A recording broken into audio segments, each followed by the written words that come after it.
Selamat malam, Bapak Ibu dan saudara-saudara sekalian yang terkasih dalam Tuhan. Bagaimana kabarnya? Baik ya?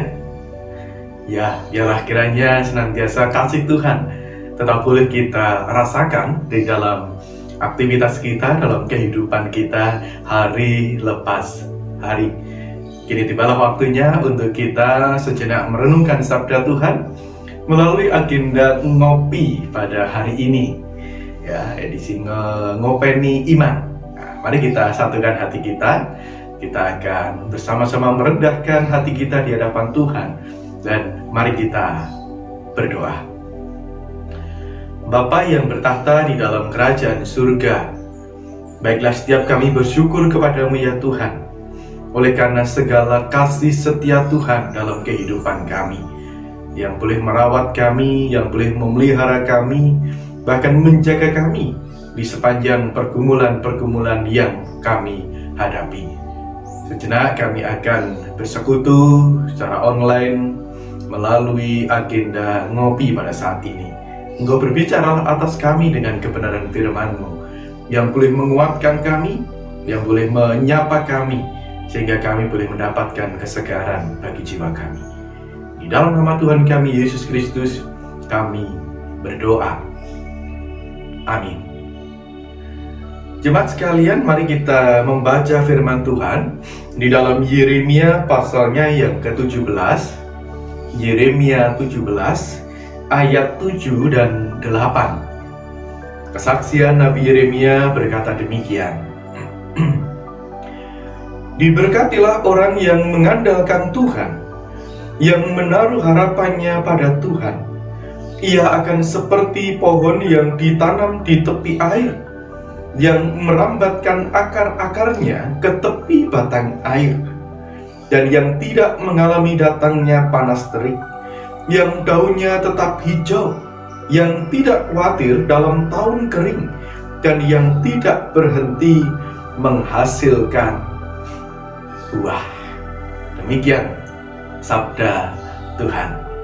Bapak Ibu dan saudara-saudara sekalian yang terkasih di dalam Tuhan, satu hari saya bermain-main bersama dengan si kecil ke taman bermain di alun-alun kota.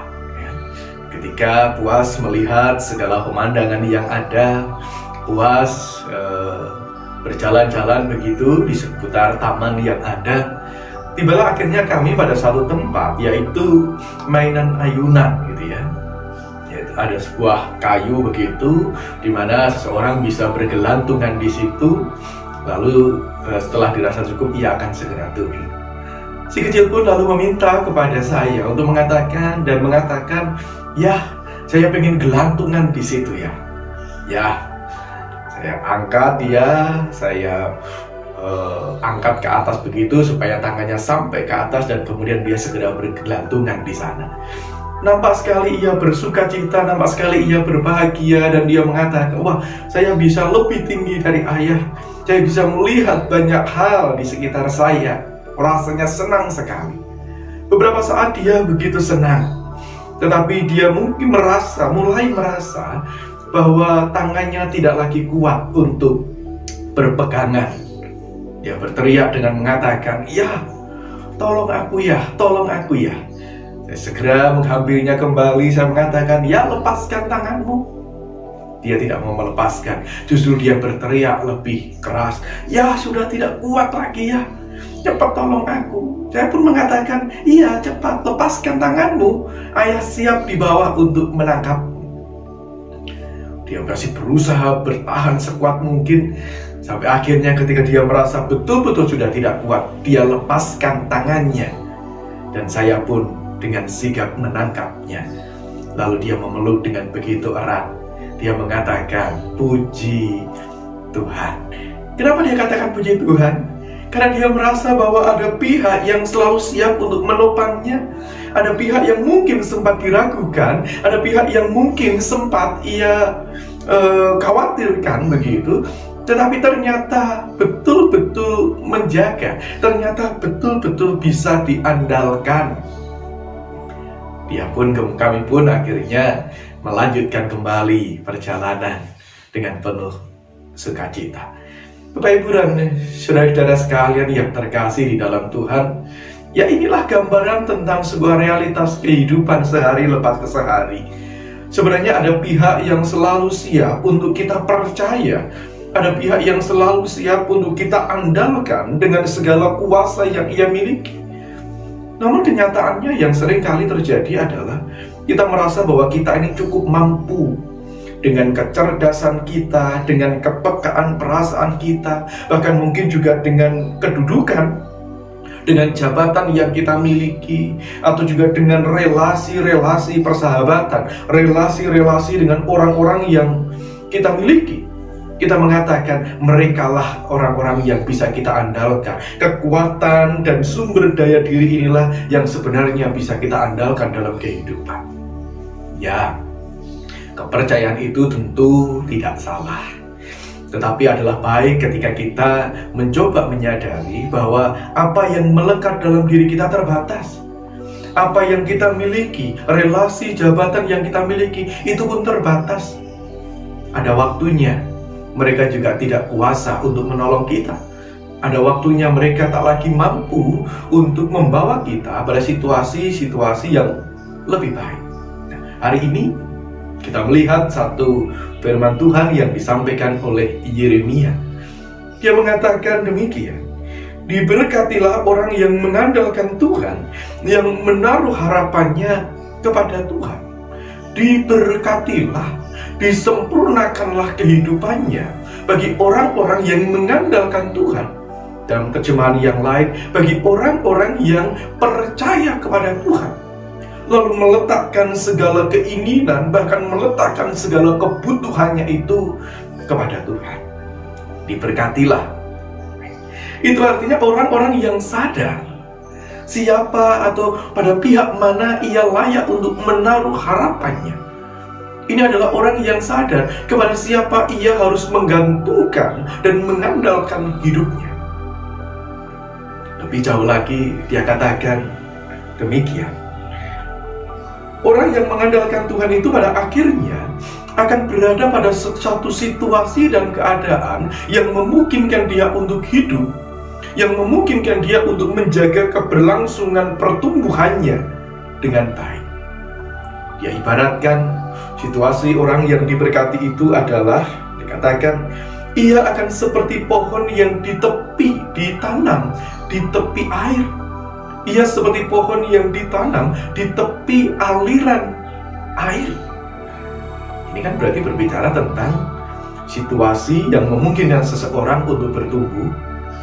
Ini berarti juga berbicara tentang situasi yang nyaman, situasi yang aman, yang membuat seseorang bisa mendapatkan kecukupan atas segala kebutuhannya, supaya ia bisa hidup, bahkan bertumbuh dan berkembang dengan baik. Maka kemudian dia ungkapkan demikian, yang merambatkan akar-akarnya ke tepi batang air. Air menjadi salah satu sumber mineral di mana tumbuhan bisa bertumbuh dengan baik. Ketiadaan air membuat tanaman akan menuju kepada kebinasaannya. Ia akan layu, ia akan kering, lalu ia akan mati. Ya. Itulah kenapa setiap hari bagi kita yang merawat tanaman sebisa mungkin kita memastikan bahwa tanaman itu cukup memiliki air. Gitu. Berarti ini berbicara tentang situasi di mana seseorang akan bertumbuh dengan baik. Kenapa? Karena ia dekat dengan sumber kehidupan. Ia akan bisa berkembang dengan baik. Kenapa? Karena segala kebutuhannya untuk bisa hidup itu tersedia. Yang kedua, dan yang tidak mengalami datangnya panas terik. Artinya ia akan mengalami, ia tidak akan takut, ia tidak akan khawatir ketika musim kemarau itu datang. Ia tidak akan cemas, tidak akan risau kembali ketika panas terik itu datang, karena dia tetap bisa memiliki jaminan kehidupan. Ia tidak akan khawatir dengan berbagai macam situasi dan keadaan yang berat, yang sulit. Kenapa? Karena ia masih dekat dengan sumber kekuatan dan kehidupan. Ada pihak yang diandalkan, itulah Tuhan. Lalu kemudian yang ketiga lagi dikatakan, yang daunnya tetap hijau, di mana ia tetap berada dalam kesukacitaan. Ia tetap berada di dalam sebuah kebahagiaan gitu ya.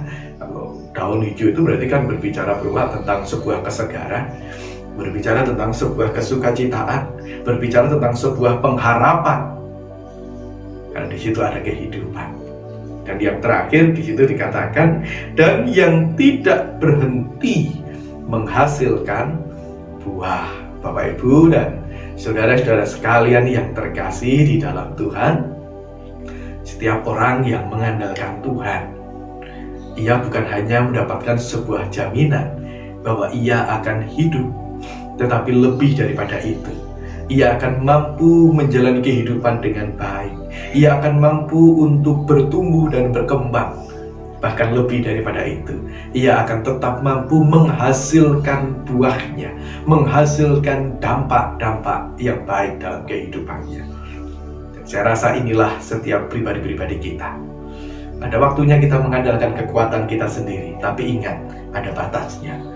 Ada waktunya kita mengandalkan relasi kita dengan sesama, tetapi ingat, itu pun ada batasnya. Ada waktunya kita mengandalkan kedudukan kita, jabatan kita, kehormatan kita. Apalagi itu, tentu ada batasnya. Oleh karena itu, mari kita menggantungkan hidup kita hanya kepada Tuhan. Menggantungkan hidup kita sepenuhnya. Menjadikan Tuhan sebagai sumber pengharapan kita. Menjadikan Tuhan sebagai sumber andalan kita. Kita bisa hidup, kita bisa bertumbuh, bahkan kita bisa berbuah dengan baik. Mari kita berdoa. Kami bersyukur ya Tuhan, Engkau mengaruniakan segala yang indah, segala yang baik dalam diri kami, dalam kehidupan kami. Ada kalanya semuanya itu menolong kami, menjaga hari-hari kami dengan baik. Tetapi kami sadar bahwa apa yang ada di atas muka bumi ini sementara adanya, bahkan berada dalam sebuah ketidaksempurnaan. Oleh karena itu ya Tuhan, buat kami senantiasa mengarahkan diri kami kepada Tuhan sebagai sandaran hidup kami, sebagai andalan yang dapat kami percaya untuk kami meletakkan pengharapan-pengharapan kami. Di tengah-tengah pergumulan dalam keluarga, untuk kami dapat terus hidup dengan baik, dengan penuh sukacita. Di tengah-tengah pekerjaan di mana kami harus bertanggung jawab, bahkan kami boleh mendapatkan berkat yang mencukupi kebutuhan hari-hari kami. Di tengah-tengah karya pelayanan kami dalam kehidupan bergereja, bahkan di tengah-tengah aktivitas bersama-sama dengan masyarakat dalam menghadapi pandemi corona ini. Tolong kami senantiasa mengandalkan Tuhan yang membuat segala situasi mungkin untuk kami jalani. Bahkan lebih daripada itu, membuat kami bertumbuh, berkembang, bahkan berbuah. Di dalam nama Tuhan kami Yesus Kristus, kami berdoa. Amin. Jemaat sekalian yang dikasihi Tuhan, demikian akhir untuk agenda ngopi kita pada saat ini. Mari tetap menggantungkan hidup kita kepada Tuhan.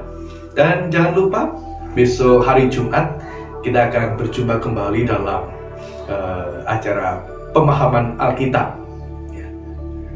Selanjutnya kita tunggu, nanti ada password yang akan dibagikan untuk Zoom meeting pada PA yang akan datang. Tuhan memberkati.